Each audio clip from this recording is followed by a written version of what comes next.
Delete হওয়া সব নম্বর ফেসবুকত save হয়ে থাকে।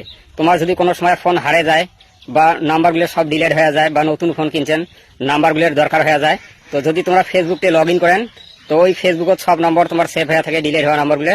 তো এটা কিভাবে পাবেন চলো আমি দেখে দিয়েছি। ওকে, তো প্রথমত আমরা ফেসবুকটি ওপেন করে নিয়ে যে থ্রি ডট আছে থ্রি ডটে একটা ক্লিক করে দিব। ক্লিক করে দেওয়ার সাথে দেন আমরা সেটিংত ক্লিক করে দিব। সেটিংত ক্লিক করে দেওয়ার সাথে সাথে স্ক্রল ডাউন করে নিচে আসবো, একদম নিচে দেওয়া অ্যাক্সেস ইউর ইনফরমেশন, তো এটা ক্লিক করে দিবেন। ক্লিক করে দেওয়ার সাথে সাথে কন্টিনিউ ক্লিক করে দিবেন। কন্টিনিউ ক্লিক করে দেওয়ার সাথে সাথে এইরকম একটা পেজ আসবে। তো এটি ধর নামা ধর ফেসবুক অ্যাপটা আছে, তো এটি ক্লিক করে দিবেন বা তোমার ডাইরেক্ট এই অপশনটাও আসি যাবার পায়।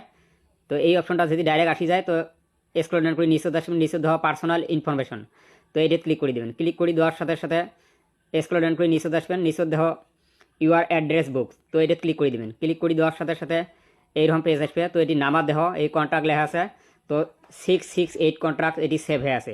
তোমার যতগুলো নাম্বার ডিলেট হয়ে গেছে তো সব নম্বর তোমরা এটি দেখা পাবেন। তো এর থেকে তোমরা সেভ করে নিবে পাবেন।